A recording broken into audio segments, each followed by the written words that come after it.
Bienvenue sur la chaîne ATD Avignon, Église Réal Pamiers. Nous souhaitons que ce message t'encourage. Très bonne écoute. Donc je continue une série de messages, c'est la deuxième partie sur la thématique, le titre, le thème « Dieu m'a dit ». Les fameux « Dieu m'a dit ». Les fameux « Dieu m'a dit ». Et il y a deux dimanches de mémoire, je vous avais partagé sur notamment un premier aspect de cette expression qui ont souvent cours dans nos milieux, dans nos assemblées, entre chrétiens, etc. Et on avait partagé notamment, j'avais pris sous cet angle l'aspect que cela sert de faux alibi. J'avais développé, on avait pris des passages bibliques. Si vous voulez le réentendre ou l'entendre, vous pouvez aller sur les podcasts et vous pourrez réentendre ce message. Ce matin, j'aimerais qu'on puisse réfléchir ensemble, et à la lumière de la Bible, bien évidemment, sur toujours cette expression. Et parfois, elle a des synonymes, l'expression « Dieu m'a dit ». Parfois, certaines, peut-être même vous l'avez peut-être dit, on peut se prononcer cette expression en disant « j'attends le temps de Dieu ». Mais sous-entendu, j'attends en étant bien assis, bien confortablement. Traduction, je repousse au lendemain. Ce n'est pas de l'obéissance, ça, les amis. C'est de la procrastination avec un petit vernis spirituel. C'est en clair, on se dit, je vais m'avancer pour voir un petit peu ceux qui sont à l'extérieur, c'est se dire, je sais que Dieu parle, je sais au fond de moi que Dieu m'a parlé, mais ma foi, ça me pique trop, alors je dis avec mes mots, alors je vais rester assis, on va attendre que ça passe un peu plus. Parfois, on a peut-être tous plus ou moins réagi comme cela. J'aimerais rappeler que nous le disons, nous le chantons, et c'est une très grande réalité, une vérité, pardon. La Bible est la vérité et le message de Dieu. Toute la Bible. Mais après avoir dit ça, on a dit Amen, ça nous fait plaisir, c'est un peu nos mantras chez les évangéliques. Mais est-ce que je peux vraiment dire qu'elle a toute autorité sur ma vie ? Et vous avez raison de réfléchir. J'ai raison de prendre le temps, parce que la Bible parle des relations humaines, la Bible parle du pardon, la Bible parle des relations dans l'intimité entre un homme et une femme, la Bible parle également entre la relation à l'argent, les relations entre les parents, les papas, les mamans, les enfants, les parents, les grands-parents. La Bible, c'est un livre tellement actuel. Et c'est là où ça vient nous impacter. Ce n'est pas juste de belles histoires, même si ce sont de belles histoires. C'est un livre inspiré où chaque mot, chaque parole, chaque lettre vient impacter, vient nous chercher. Et la vraie question, est-ce que tu es prêt à te laisser chercher, ou plutôt te laisser trouver ? Je crois, et je suis même convaincu que bien souvent, nous n'avons pas besoin d'une révélation céleste pour obéir à Dieu. On n'a pas besoin de grand-chose, si ce n'est de notre propre volonté de dire « Seigneur, je te suis. Je n'ai pas tout compris, mais je veux le faire. Parce que je t'aime, parce que je veux t'obéir à toi. » Mais parfois, c'est plus pratique de dire « Dieu m'a dit d'attendre » que d'admettre, et je vais employer un terme que nous trouvons dans la Bible, que d'admettre « je suis paresseux ». Je suis paresseuse. Alors, je n'ose pas regarder les dames. Tiens, allez, voilà. Je suis paresseux, je suis paresseuse. La paresse spirituelle, alors parfois dans l'Écriture, on va prendre les textes dans quelques instants, elle a des synonymes, elle a des cousins, des cousines germaines. La tiédeur, la négligence, la lenteur à répondre à Dieu. Et nous, de notre côté, on dit quand même, Seigneur, ça fait des années que je te prie. Et peut-être, il y aurait la voix du Saint-Esprit qui te dirait « Et moi, ça fait des années que je t'attends. » La tiédeur, comment j'ai dit cela ?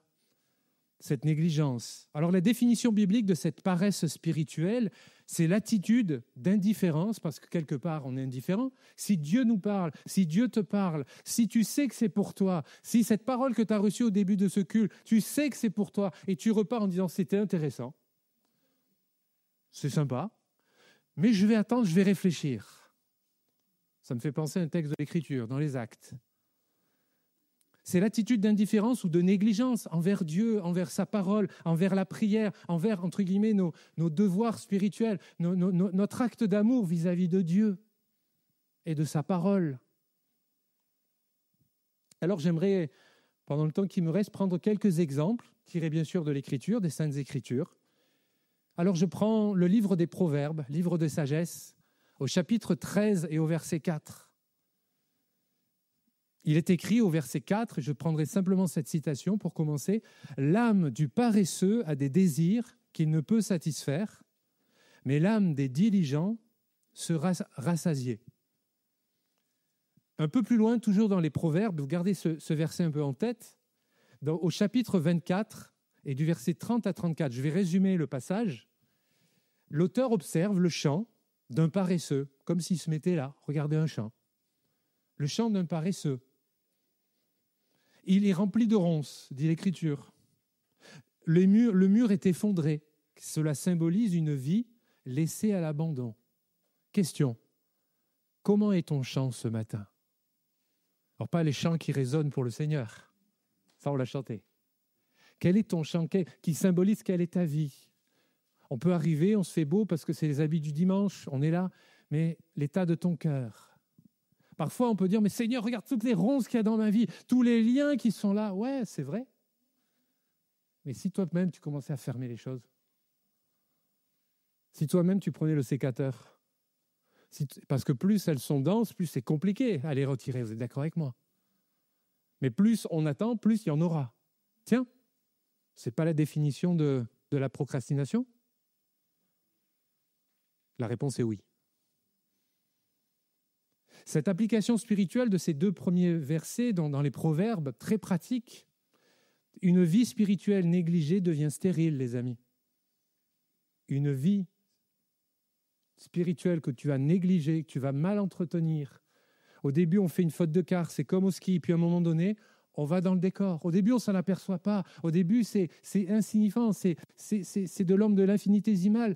Mais au final, parce que j'aimerais rappeler que l'objectif de l'ennemi de notre âme, c'est pas seulement de nous faire du mal, c'est qu'à terme, on renie Dieu. Parce qu'il sait que le temps est court. Il sait que, et nous, vous et moi, nous savons aussi que Jésus revient bientôt. D'où l'importance de veiller, ne pas veiller sur les autres, de ne pas vous dire, tiens, ce qu'il dit, c'est bien, mais c'est dommage, il aurait dû être là. Non, non, c'est pour nous, là, ce matin. Pour moi en premier, pour chacune et pour chacun d'entre nous. Cette application, une vie spirituelle négligée, à terme, il ne faut pas se mentir, on est des adultes, elle va devenir stérile. Stérile qui n'enfante plus la vie. Il y a là peut-être une routine, il y a peut-être une habitude, il y a peut-être même une vie religieuse, il y a peut-être même un service dans l'Église. Mais cela devient stérile. Mais mes amis, les pasteurs que nous sommes, les responsables de l'Église, avec tous les niveaux de responsabilité au milieu de nous, notre volonté et ma volonté, ce sera toujours, non pas que l'Église fonctionne bien, il faut organiser les choses, mais ce qu'il y a sur notre cœur, nous désirons que l'Église vive. Il y a une grande différence. Il y a une grande différence. On peut fonctionner, on peut avoir des programmes géniaux, on peut faire plein d'activités, mais si Dieu n'y est plus, à quoi ça sert? Si toi et moi, certains au milieu de nous sont plus sûrs de leur salut, si certains ne vivent pas la vie de l'esprit, ne vivent pas les dons spirituels, ne vivent pas les actes des apôtres, à quoi ça sert?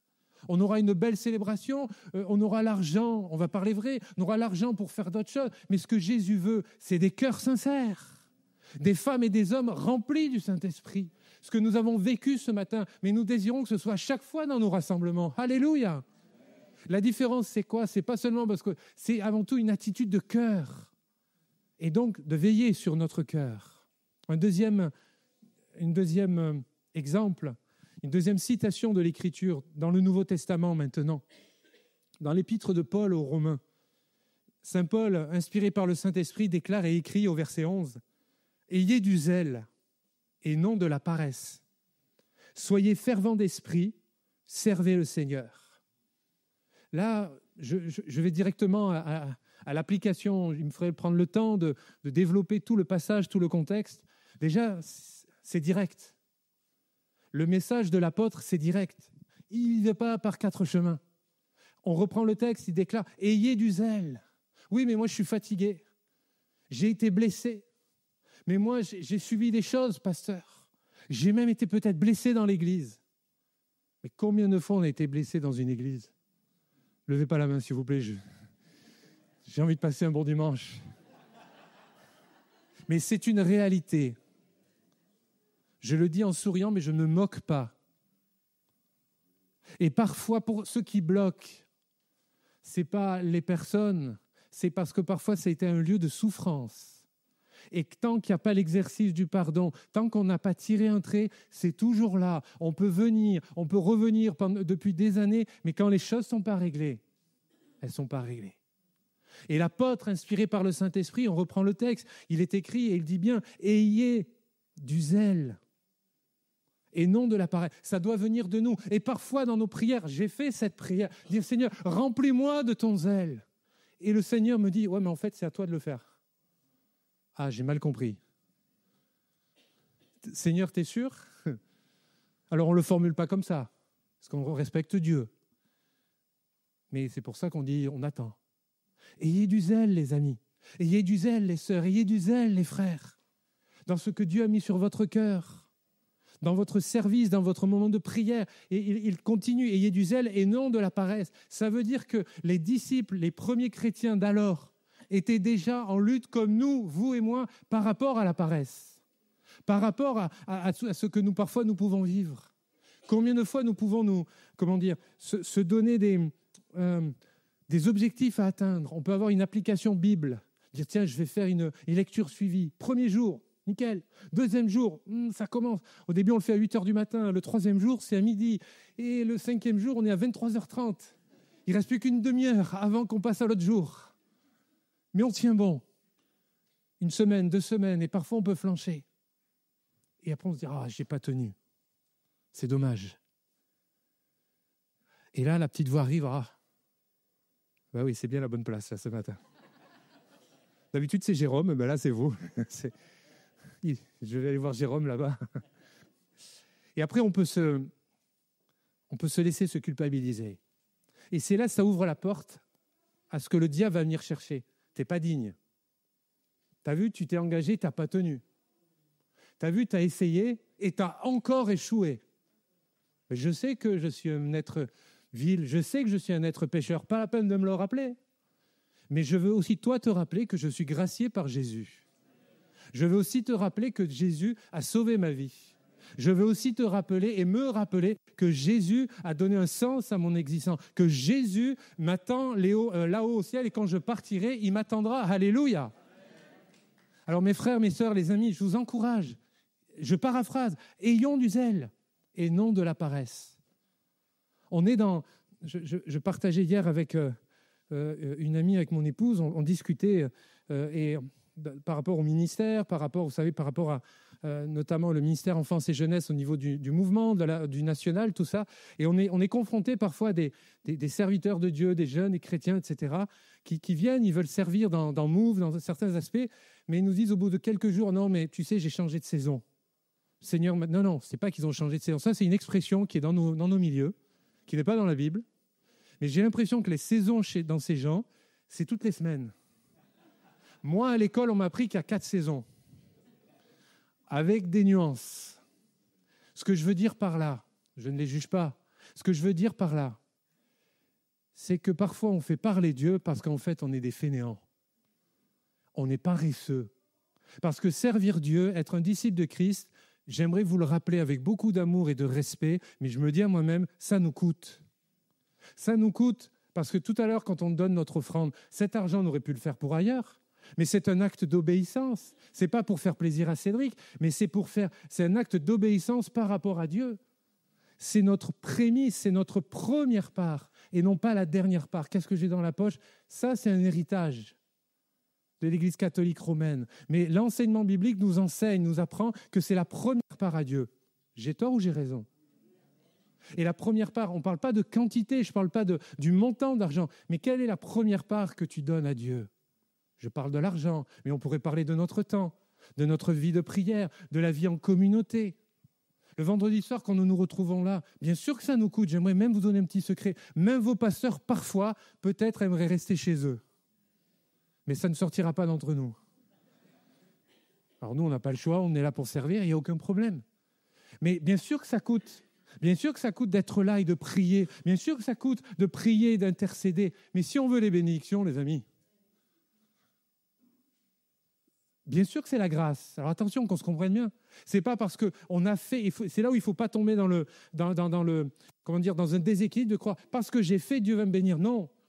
Même si on faisait tous des choses extraordinaires, Dieu n'a pas à nous donner des comptes, nous rendre des comptes. Mais vous et moi, nous avons besoin de nous rapprocher de lui. Soyons honnêtes. Si je faisais un questionnaire individuel, il y a des jours où c'est plus facile pour entrer dans sa présence et d'autres, on est en galère. C'est compliqué. On a beau mettre des cantiques, de la louange, d'écouter des prédications. C'est compliqué. Donc, je nous encourage tout à l'heure dans notre prière de dire « Seigneur, on ne veut plus être des paresseux, des paresseuses. Mais on veut travailler pour ton service, pour ta gloire. » Il y a l'Église, bien sûr, les services dans l'Église, mais le témoignage, d'inviter des amis, de prier, etc., etc. Paul appelle dans ce texte une foi active, énergique, opposée à la paresse. Toujours dans cette même pensée, l'auteur aux Hébreux, au chapitre 6 et au verset 11 à 12, si tu peux l'afficher pour nous, merci. Il déclare « Nous désirons, je lis pour nous, que chacun de vous montre le même zèle pour conserver jusqu'à la fin une pleine espérance, en sorte que vous ne vous relâchiez point et que vous imitiez ceux qui, par la foi et la persévérance, héritent des promesses. » Là, c'est une mise en garde contre le relâchement spirituel.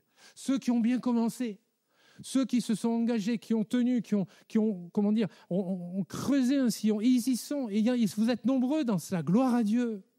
Gloire à Dieu, vraiment.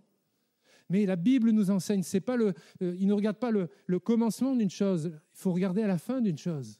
D'où l'importance de la vie d'église. Peut-être il y a une parole pour toi ce matin, pour des amis qui sont là. L'église, ce n'est pas d'écouter un gars parler, de voir ce qu'il va dire, si ça te plaît ou pas. L'église, c'est dans le bon sens du terme, se confronter, pas se battre. Confronter notre foi, entendre, se laisser enseigner mutuellement. Sinon, on a tous une Bible, on pourrait tous avoir une vie personnelle. Mais j'aimerais rappeler que c'est Jésus qui a institué l'église. C'est Jésus qui a institué le rassemblement des disciples. C'est Jésus qui a institué. Et les premiers disciples ont développé cela. Les premiers disciples ont développé ce que nous pratiquons encore aujourd'hui. Des cantiques, de la louange, le partage de la scène. Profondément, nous sommes ancrés sur les principes de la parole de Dieu. Évidemment, les chants qu'ils chantaient, ça n'ont rien à voir avec les nôtres. Mais on prie le même Dieu. Et il y a le même esprit au milieu de nous. Une mise en garde contre le relâchement spirituel. Cet auteur encourage la persévérance dans la foi.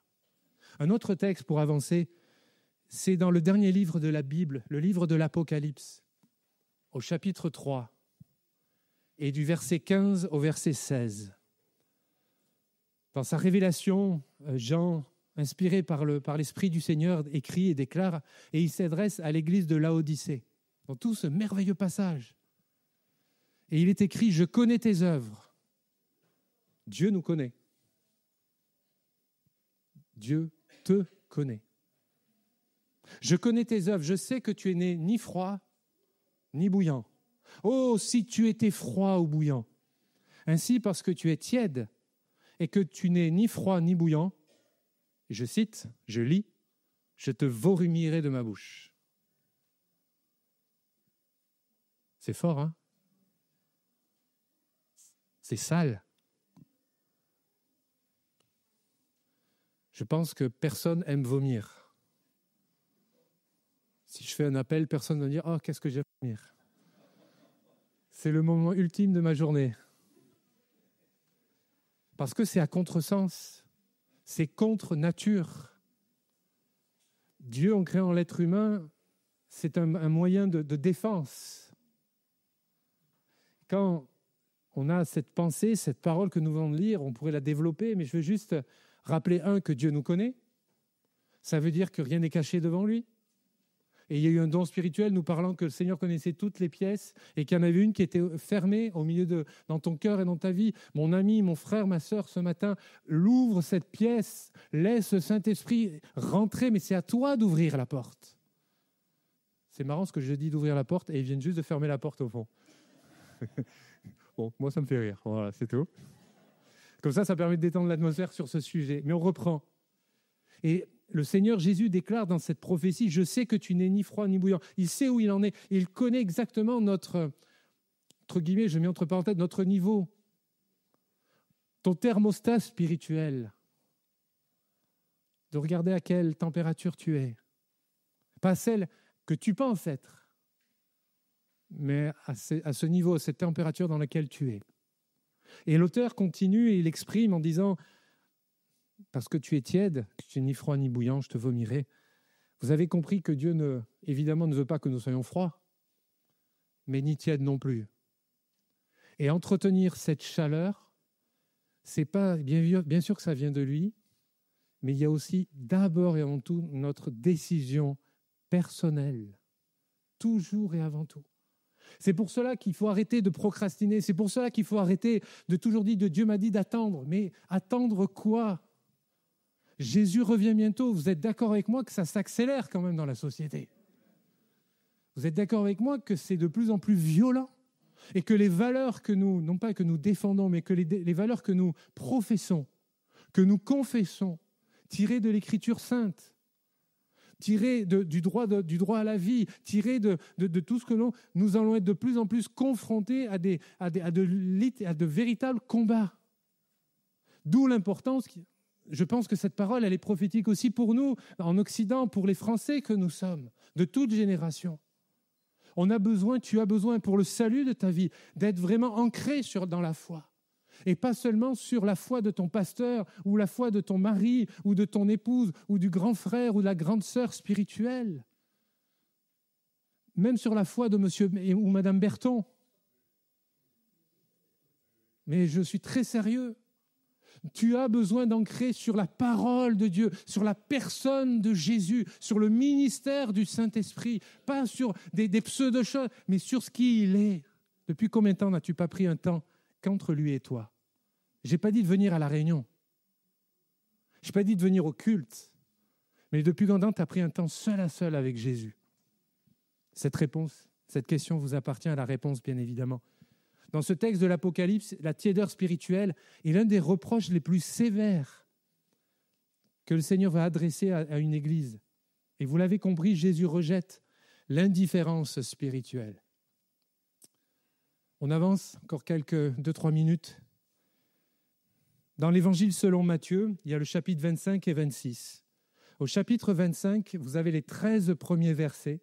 Versets 1 à 13, vous avez la parabole des 10 vierges.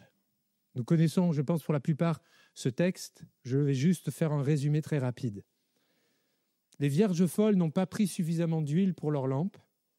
Quand l'époux arrive, et il arrivera, elles sont absentes. C'est l'image des croyants, connaissez l'enseignement. Mais bien-aimés dans le Seigneur, et je pèse mes mots. Regarde ta lampe ce matin, c'est l'image de ton réservoir d'huile. Comment est-elle? Si elle est sur un beau meuble ou s'il y a beaucoup de poussière, ce serait temps, je pense, vraiment, de la dépoussiérer. Ce serait temps de dire, Saint-Esprit, renouvelle-moi de ton huile sainte. Remplis-moi de ton huile, de ta personne, de ton onction. Cette parabole, il y a plusieurs enseignements sur tout ce texte, mais quand même, je suis frappé sur les 10 qu'il y en a 5 qui ne vont pas prendre suffisamment d'huile, si vous prenez bien le texte. C'est qu'elles avaient quand même un peu d'huile. On peut dire, c'est pas mal. Tu chipotes, Cédric. En fait, c'est pas moi qui chipote, personne chipote d'ailleurs. L'Écriture nous enseigne que vraiment que ce soit rempli. Je ne sais pas vous, mais quand on a tous un véhicule, une auto, on fait le plein. Mais parfois, selon le prix du carburant, on peut en mettre tant ou tant. On dit, oh, j'en ai encore, j'ai plus que la moitié, ça me suffit largement. C'est pas du tout ce réflexe qu'il faut avoir avec Dieu. Parce que on ne sait pas de quoi demain sera fait. Tu ne sais pas et on ne sait pas de quoi demain peut être, notre foi peut être challengée, attaquée dès demain par des pensées particulières, par la maladie, par le découragement, par une mauvaise nouvelle qui peut nous terrasser. Combien d'enfants peut-être entre nous, une journée ça va super bien et le lendemain il y a une nouvelle qui nous terrasse. Combien de fois vous avez vécu ça? Je suis le seul? Ah, enfin je ne sais pas si c'est bien d'ailleurs. Si je suis le seul, vraiment priez pour moi. Et vous pouvez prier pour moi. C'est compliqué. Et puis on se dit, mais pourquoi ça m'affecte autant? On est humain. Il y a des choses qu'on ne maîtrise pas tout dans la vie. La parabole des 10 vierges, c'est le symbole de cette négligence spirituelle. Être non préparé ou pas assez préparé, vous l'avez compris, pour le retour de Jésus. Je veux dire haut et fort, avec beaucoup d'amour, mais beaucoup d'autorité, mais l'autorité que nous donne l'Écriture sainte, j'aimerais rappeler que Jésus revient bientôt. Que tu y crois ou que tu n'y crois pas, que tu en doutes ou que tu te dises ou quoi que ce soit, moi je sais que la Bible dit la vérité. Et je sais et nous savons que Jésus revient bientôt. Et ce bientôt, c'est ça qui est compliqué, c'est pour le définir. Mais même si je dois vivre très longtemps et le bientôt ce sera pour plus tard, je sais que Jésus dit la vérité. Et je sais aussi que ce monde continue à s'accélérer dans toutes ces ténèbres. D'où l'importance que vous et moi, nous soyons des femmes, des hommes, des enfants, des adolescents, que nous soyons intransigeants sur le message à porter. Intransigeants sur nos vérités, sur ce qui fait la différence entre un chrétien authentique, un disciple de Jésus et simplement une pratique religieuse.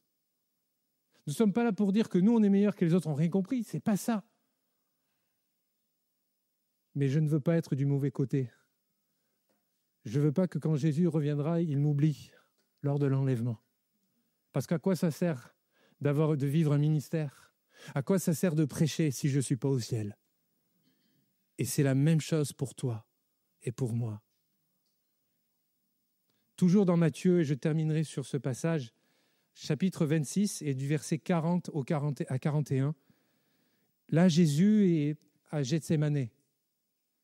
Lieu particulier, lieu très particulier. Jésus déclare, « Vous n'avez donc pu veiller 1 heure avec moi. L'esprit est bien disposé, mais la chair est faible. » Dans ce passage, et je vais directement à l'application spirituelle, c'est une illustration de la difficulté à rester spirituellement éveillé. Parce que c'est facile de dire, restez éveillé, ne procrastinez plus. Facile à dire, mais dans la vie au quotidien. Face aux tentations, face parfois à nos moments de solitude dans nos vies, face à tous nos combats personnels. C'est compliqué. Les disciples eux-mêmes, ceux qui ont connu Jésus, ceux qui ont pu manger avec Jésus, eux-mêmes sont passés par là. Et Jésus leur donne cette parole, l'esprit est bien disposé, mais la chair est faible. Déjà la question, est-ce que ton esprit, est-ce que ton intelligence, est-ce que tu veux bien être de cela? C'est déjà la première question.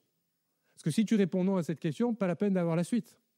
Mais si c'est ta question, si tu es OK avec ça, eh bien j'aimerais te dire la suite, la chair est faible, c'est-à-dire que notre nature, on n'a pas une nature divine.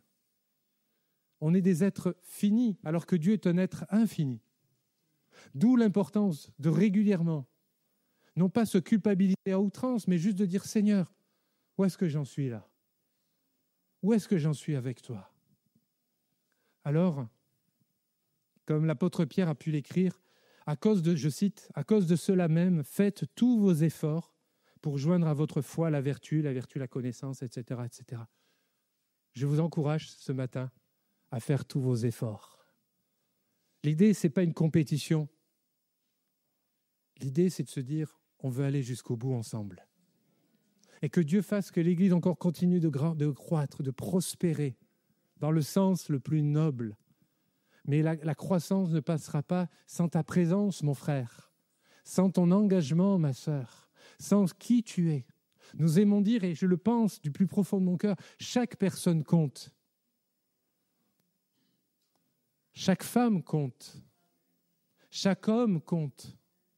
Chaque vieux compte. Il y a plus d'amen, là, vous avez vu? On sent qu'on est dans cette pièce ce matin. Chaque enfant compte. Chaque personne compte. Les temps sont comptés. Et en fait, c'est à notre avantage. C'est ça qu'il faut bien le comprendre. Parce que nous, on est du bon côté de la barrière. Nous, on sait qu'un jour, nos yeux verront Jésus. Et la Bible déclare pour l'éternité.